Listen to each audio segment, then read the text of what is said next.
Ladies and gentlemen, the Football Scoop podcast is back. Week 5 is in the books, and we're here to just talk about it a little bit. Sometimes it's got to marinate, set in, and say, okay, here's what that means. I'm your host, Scott Russell. I've got John Bryce, Doug Samuels with me. Zach Barnett's attending to real life. God bless the man. Okay, so there was a football game. It was Alabama, Georgia. It was in Tuscaloosa. The Tide showed up, and then they hung on, and then they found a way. I thought the game was incredible. The fourth quarter was just awesome. The first quarter was great fun. Georgia comes back, everything. There's so much here. I mean, I don't know how many times I could have said to my own family, the kid's 17 and he's doing this. TV was saying, the kid's 17 and kill everybody? That was aggressive. Dude is a legend. Unbelievable. John Bryce, give me some initial feedback from that game. Yeah, I think, first of all, I was flat out stunned at the way that Georgia just got embarrassed in the first half. I mean, positively embarrassed. And we've talked before on our pod here. I'm in the camp that I think Carson Beck has been a little bit overrated because he's had such supreme talent around him, particularly a year ago when there were NFL offensive linemen all around him, and that was a little more veteran run game that he was also operating with. So kudos to Georgia for its ability to hang in there. And, Kirby Smart's never going to have a team that quits. But I was just incredibly impressed with Alabama for the tone it set, absolutely. But I was also really disappointed that Georgia got that rattled in the first half and didn't do a better job of showing up. I do now. I picked Georgia to win that game, having watched that game almost wire to wire, certainly all of the final three quarters. I think the better team won, and I'm surprised that Georgia was able to take a 1-point lead late in the game. But the fact that Alabama so quickly answered, I think, tells you that they were the better team, because even as they lost momentum and were trying to withstand Georgia's rally when they had to answer to win the game, they found an answer on offense, the freshman sensation, and then they found a freshman defensive back to intercept Beck's pass in the end zone, a real poorly underthrown ball that ended Alabama's yet one more chance for miracle glory in that contest. So that, to me, is the bigger takeaways. Jalen Milroe looked like the All-America quarterback. And shout out Nick Sheridan, who called, I thought, a splendid game. And we know it's Kalen's offense, but Nick Sheridan had to game plan and have those guys ready. And the Bama offensive coordinator was really, really good on Saturday night. Yeah, I thought Nick Sheridan had it dialed in for that first half. I mean, you don't see a Kirby Smart defense or Glenn Schumann defense come out that slow, that flat, that just kind of on their heels, I think is probably the best way to put it. I really thought like Georgia didn't do themselves any favors either. I felt like maybe in the first half the modern football had passed Glenn or Mike Bobo by a little bit there in the first half. They just could not get anything rolling whatsoever, and were outdone by Alabama in every way. And then the second half comes out, and Carson Beck is absolutely on fire. And to see that he ended up throwing for almost 450 yards, you would not have guessed that watching their first few series. So, and then to watch Ryan Williams go off for 177 yards, like that does not happen against a Georgia defense, and especially against a 17-year-old kid that should be playing high school football right now was absolutely incredible to watch. So Jimmy's and Joe's win ball games. And so Georgia takes the lead, and the first play, I don't even know what the play is, but it's throw it to 2, right? And not a great pass. Who knows? What doesn't? Put it out there, let that dude make a play. And that dude catches it, does the spin, and then just out accelerates. Like, I was like, did he just run? He just ran by those dudes. Jimmy's and Joe's, they make plays, and that's why 5 stars matter, and that's why Alabama goes out and is Alabama. I thought it was awesome to watch. I'll tell you, I watched the end of Auburn, Oklahoma. Auburn's got the lead, and Peyton Thorne inexplicably throws this just horrendous interception. And then Georgia comes on, and Carson Beck throws like the same pass, interception. You're like, what are these dudes doing? It was it just means more. Boy, it means more consternation on the plains. We talked about it, and especially the manner in which the Tigers lost. It's going to get a lot worse. It's inexplicable. Yeah. And Auburn, Auburn does it to themselves. Right. They're winning that game. They have control of that game. They're moving the ball just fine. And then they throw the trash pick. And you're like, what are you doing? It was frustrating. I did not get a chance to see how Hugh spoke after the game. After, last week he threw his guys under the bus. And then this one, the QB does it. Again, he literally throws the inexplicable. You can't throw that pick in that situation. You have the game under control. I could be wrong, but I believe Hugh took the ownership on him. Like, hey, we've got to coach these guys better. We've got to call better plays. It was a complete heel turn from his tune last week. Nice. Now, let's stay in the SEC for a second. The morning started with Ole Miss. Hey, you haven't played anybody yet. You got to tune up Kentucky. You're getting to LSU. You're getting to some meat, and they just can't control that game at all. And Kentucky finds a way and holds on and wins. Lane has got to be crushed. I mean, that's a game they simply can't lose. And this season, where things are lining up, LSU's a little off. Georgia, got beat. Lane's got a shot here, and this happens in the vault. Doug, your thoughts on that one? I watched the end of that one, but it's pretty clear that Lane and the Rebels offense couldn't get things clicking, and that's a credit to Mark Seuss, Brad White, the defensive staff at Kentucky. That's now two really big games against some vaunted offenses that they've come out and just stymied them, and I think they deserve a lot of credit. I was wondering if they were going to have enough offense to pull it off, because they have been anemic on offense through the first several weeks, and they were able to do just enough offensively to pair with a good defensive effort to pull that one off. Yeah, for me, you're right. I didn't think we knew a lot yet about Ole Miss, even though the Rebels were leading the nation in chunk plays. It'd been a pretty dreadful schedule, and Wake Forest continues to have just fallen into the abyss. I say that only because Ole Miss had gone on the road and gotten a big win over the Demon Deacons, but we saw Wake Forest lose over the weekend to Louisiana, which shout out to the Cajuns. But we didn't learn anything about Ole Miss with those first wins, and now we learned that even though they've gone in the portal and gotten these dudes, they still couldn't dominate in the trenches the way that they had their opening stretch of games. And now that was just a game that Ole Miss couldn't lose, with the aspirations of being that plucky number 6 preseason ranked underdog that might make it to the playoffs. It's just 3 of their next 4 are on the road. They're at a very improved South Carolina team. They've got at LSU, always a huge rivalry game, and the LSU offense is starting to hum more and more.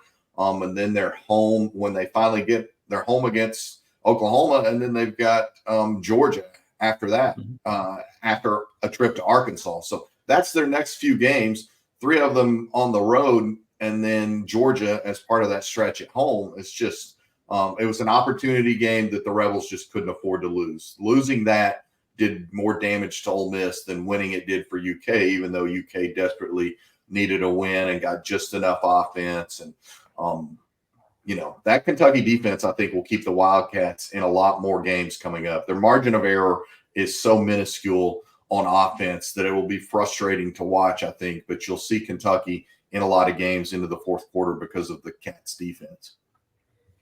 Yeah, that loss for Ole Miss isn't a disqualifier. It's not that they can't make the 12-team playoff. It's deflating. And, we'll see how they bounce back, because they do have some – they got, as you outlined, a rough schedule going forward. On our Thursday podcast, we talked about Texas was going to handle Mississippi State. Arch probably going to play pretty well. Arch played pretty well, especially in the second half. Arch played extremely well. Now they get an off week, and then Quinn comes back. Texas is other than losing the running backs preseason, Texas is going to be there at the end. We'll see how it plays out. Ohio State, we talked about, is this a real challenge? We didn't really think it was. It really wasn't. Ohio State's a really good football team, but their meat is coming up. They got some games coming up, right? They are at a couple weeks at Oregon, then at Penn State. They got Indiana towards the right before Michigan. They got a bunch still coming up. Yeah, what stood out to me about Ohio State, because it's such a vastly improved Michigan State team and vastly improved even on defense, even though Jonathan Smith has an offensive background as the new head coach. Their offense just continues to be so explosive. And I'm having a hard time. I don't want to have a bunch of hyperbole here, but I'm having a hard time remembering two freshman impact wide receivers with what we're seeing at Ryan Williams at Alabama and Jeremiah Johnson at Ohio State, or Jeremiah Smith, excuse me, at Ohio State. And 5 catches for almost 100 yards, another touchdown. He had this sensational one-handed grab in the win against Sparty.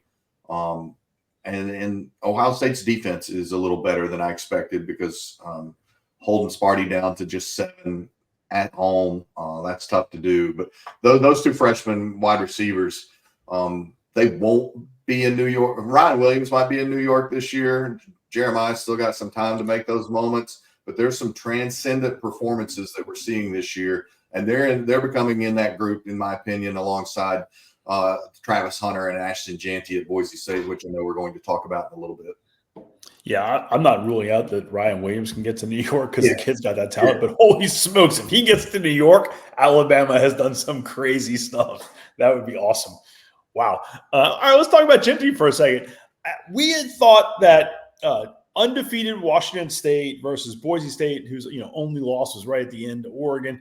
We thought that might be like the game of the weekend, and Boise State just handled them. I mean, yeah, they did. They established the lead, and then they just kept it, and then they stretched it at the end. Jeanty goes 250 plus, 4 touchdowns. I believe Jeanty in 4 games, I think he has a 60-plus yard run in every one of the games. Dude is averaging 10 yards per rush.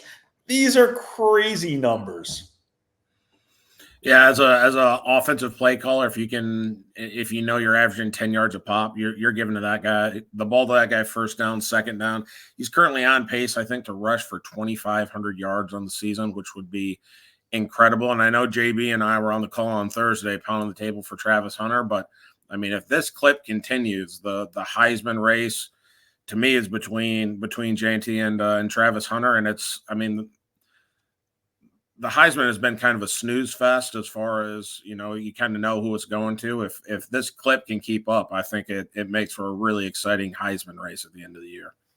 Yeah, I completely agree. And what I love about Jeanty is obviously he's a phenomenal player, but he stayed put. He's one of the few guys that stayed as a star at a major program. And look, Boise State's been a fringe power program now for 20 years. They've been right there on the cusp. And if media dynamics were different, Boise probably would have already been in a big time conference before now. But he stayed put. Yes, he's getting some NIL money, but we all know he could have gotten 7-figure NIL money to go somewhere else. I don't think he's making that at Boise. So it's fun. It's fun to see that. It's Boise is stamping itself a little bit more every week as that potential, if not that likely, group of 5 playoff berth opportunists, I would say. So UNLV certainly looks good, but Boise looks like right now the class of the group of 5 and a complete team. They won in strong fashion on the road at Georgia Southern, and not a great Georgia Southern team to open the season, but a nice Georgia Southern team that's piled up some wins since then. It's just fun. And I think that I can't remember. I think Boise State maybe still has another power conference foe on its schedule, or certainly a couple more statement opportunity contests. It's going to give the Bronx a chance to further bolster their case as that at-large CFP team or that G5 CFP team, and also further bolster Ashton Jeanty for that trip to New York. Yeah, they got a problem that their schedule is so 3 weeks from now. I mean, they got Utah State, Hawaii. 3 weeks from now, they have the biggest game of their season at UNLV. All of those games are kind of late night games. Utah State's kind of a 6 p.m. type kickoff, but the other ones are like 9 o'clock, 10 o'clock kickoffs. Then they have San Diego State, Nevada, San Jose State, which will be a good game, YO, and then they finish. And this is the only, East Coast, noon kickoff or 1 p.m. kickoff, Oregon State. So he's got a chance with that Oregon State to shine at the very end, to make his pitch. He's got to beat UNLV. So, the team needs to stay nationally relevant. We'll see. The kid's going to put up great numbers, stay healthy, and just dominate. That game against UNLV is enormous. And then Oregon State, chance to showcase. Yeah, and Boise State has to be a UNLV fan for the next couple of weeks until that game pops up. You want it to still be number 21 versus number 25, or maybe by that point it's number 17 versus number 21. But if you're Boise, you got to be a Running Rebs fan for the next few weeks until you get that contest. And we all thought Gus Malzahn's squad was going to handle Dion's team and Travis Hunter, and then no, Prime's guys show out and just controlled that game. So Travis Hunter is going to be on TV more. The dude he's a dude. He's a generational dude. He's a two-way star. So it's gonna be a fascinating race. And the crazy name that hasn't entered the conversation at all, but is Arch Manning. People are like, man, this kid's charismatic. This kid's doing amazing things. Quinn's going to come back. If something were to go weird, and then Arch were to lead him to if he plays enough games, and if he were to lead him to a number one ranking and a title, crazier things could happen. Yeah, it's fun to talk about because you've got a guy in Arch who has waited his turn and he's made the most of it, and he'll be the consummate team player when Quinn is ready to take back over. And then again, you got Janty, who's stayed loyal to Boise State, and Travis Hunter stayed loyal to Dion. It was national news when he flipped from Florida State to Jackson State, and then you wondered how some of these guys would translate from FCS to FBS, and Travis Hunter has been a dominant individual at the FBS level. All right, guys, we're 17 minutes in. I'm calling us quick hitters now. 10 seconds, 15 seconds. Army and Navy are both undefeated. How awesome is that? And every time I looked at Twitter on Saturday, Army is rolling off a 70-yard touchdown pass. Like that doesn't happen. Or Navy does it. Like they're running the ball, they're throwing the ball, they're playing an exciting brand of football right now, which is something you can't say every year about those two programs. Yeah, Navy being back this quickly, as dreadful as they were opening last season and how much they had fallen really post-COVID. COVID just so dramatically changed that program. So I'm more surprised at how good Navy is, but it's really freaking awesome to see Army and Navy doing this. And I know I'm going to see Army in person a little bit later this year when they play Notre Dame in Yankee Stadium. So I'm fired up for that contest. But Navy's got an opportunity game against Notre Dame in a couple of weeks as well in the Meadowlands. I won't be there, but it's just really fun to see those teams. Army and Jeff Monken kind of return to their roots after experimenting offensively a year ago and not going so well. Now they just look like an efficient machine. And then Navy, as Doug alluded to, is doing it with chunk plays on the ground and in the air. And it's just fun. It's great. As you like to say, Scott, college football great for America, but man, Army and Navy like this is so awesome for America. It's fantastic. JB, that was a huge game for Notre Dame. Marcus Freeman just had to get this win. They came out and they played really well. Thoughts on there? Yeah, they played really well for the first quarter. They scored 21 points in the first 12 minutes and 20 seconds of the game. And then actually, I want to say, went 38 minutes of game time before scoring a touchdown again, and went 25 minutes of game time without a third down conversion.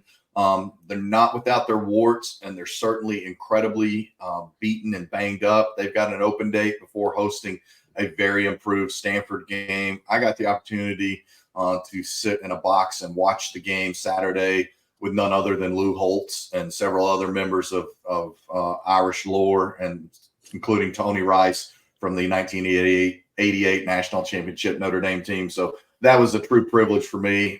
Coach has still got it. He's still leaning forward, watching the game on his stool. And he told me at halftime, he goes, Notre Dame's too talented. Louisville's giving them 4 turnovers.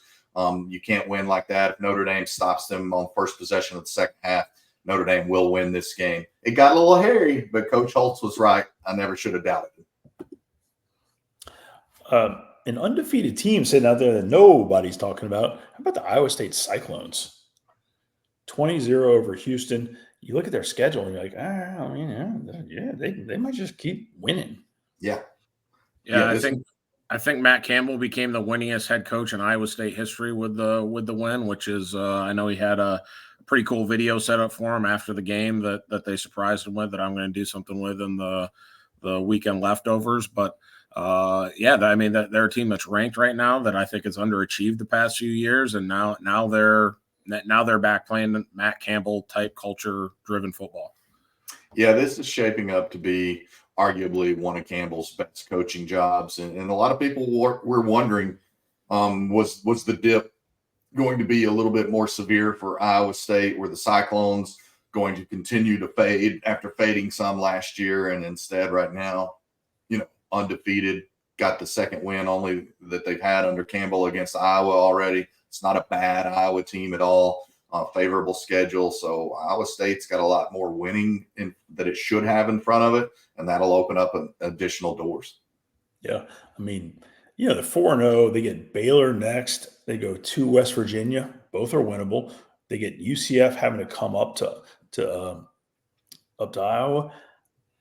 That's a challenging game, but winnable. Prime just took care of UCF. They got Texas Tech coming up there, Kansas, Cincinnati, Utah, Kansas State. I mean, it ain't easy. I'm not saying they're going to go undefeated, but man. I mean, you can. If somebody told you Iowa State's on a clear path to potentially a 9 or 10 win season in the preseason, you'd be thrilled. You'd be thrilled, and you'd be like, "What on earth are you smoking?" And I will try to look up what the preseason Vegas over/under total was for Iowa State wins coming into this year before we pod again. K-State, 4-1, a very nice win. I'm going to breeze through a couple of these. BYU remains undefeated. BYU, got way out in front of Baylor and then kind of had to hang on. But they did. Their defense did it. Kalani got a little hot at the end of the game. It was something to watch, but they did it. How about A&M's 4-1? I mean, A&M 4-1, ranked. Elko doing a great job. I did just look it up. Actually, we don't even have to wait until next podcast. Going into the season, Iowa State's over/under was 7.5. So, BYU seems back. This was a big year. We talked about it going into the season. What a key year this was for Kalani Sitake. And they're just flat getting it done, finding different ways. They rediscovered physicality, both lines of scrimmage, and their quarterback's operating at a really high clip right now. Cignetti is undefeated still. He's got Northwestern coming up, Nebraska coming up, Washington, Michigan State. I mean, he's got some runway, and then you get towards the end, he's got Michigan, Ohio State, and then closes Purdue. Kurt Cignetti, he called his shot. Let's see. Keep winning. Yeah, 5-0 for the first time, I think, since 67, and only maybe the second time in modern program history, to be 5-0. And as you noted, the runways there, they're at Northwestern this week. That'll be a tough game just because of the defense that Northwestern plays. But there's a lot of room there for continued success. And as I noted last week on the pod, they've been recruiting very well. All this is doing is helping them gain visibility to recruit even more effectively. So big time win for them, just like it was a big time win for Arizona over the weekend. Holy smokes. Yep. John Summerall's got a freshman at quarterback, and they just rolled South Florida. That was something to watch early in the morning Saturday. Yeah, that was my bad pick of the weekend. I think I tuned in to watch that one, and it got out of hand early, and I was like, man, what were you thinking? And I won't be picking against John Summerall's team for the rest of the year, I don't think. James Madison hung 60+ in Ball State. Moving right along. Wow. Sam Houston, Texas State. We talked about that was going to be a fascinating battle, and Sam gets the win. Picked up some more votes in the the G5 coaches poll coming out in about 2 hours. Sam Houston's 4-1, boys. Yeah, major comeback season for them. That, as Zach alluded to, he has better perspective being down in Texas of what that rivalry has been. Just a huge contest that Sam Houston was able to get that victory against a really, really good and explosive Texas State team. UNLV rolls in with the next quarterback up and hangs like half 100 on Fresno State. Oh, buddy. I bet that the only people more pissed off at Matthew Sluka than his coaches and teammates at UNLV are the coaches and players at Fresno State because they got the hornet's nest because of Sluka. Not that the game wouldn't have gone the same way, but they got absolutely one of the most ticked off football teams that use that anger and frustration and aggression in the best methods possible to just go out and eviscerate an opponent. I thought Georgia State had a shot to show up and get Georgia Southern. Yeah. But Clay Helton's, heck of a football coach, had his guys ready.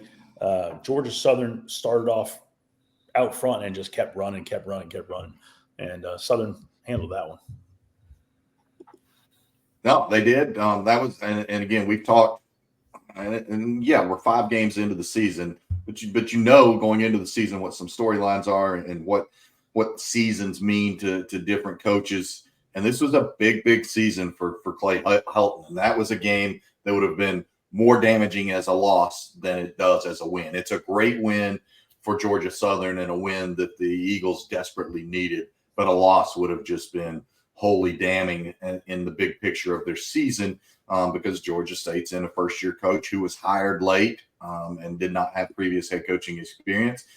And Georgia State had already notched a win against an SEC foe in Vanderbilt. So massive win that Georgia Southern. I've got a friend up here in South Bend who says that was a must-not-lose game. That was a must-not-lose game for Georgia Southern. So Duke goes to halftime down 17-0.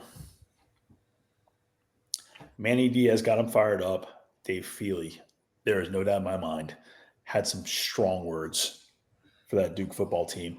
And they came out and they stoned North Carolina. And Mac Brown's got to be losing his mind. And Duke is undefeated. Duke's at 5-0 right now. Manny Diaz has them at 5-0. And their schedule has not been great whatsoever. Elon, Northwestern, UConn, Middle Tennessee, and now North Carolina. And North Carolina that a lot of us talked about on Thursday, this being kind of their answer game after giving up 70 to inexcusably James Madison. And then they come out in the second half and only score 3 points. I'm officially I'm concerned about Mac Brown. Like if you're floating, do I need to step away after the James Madison debacle? And now you just played like you played the next week. Like I'm worried for the guy because as a coach, if you lose the locker room, it's tough to rebound from that. So I hope that's not the case.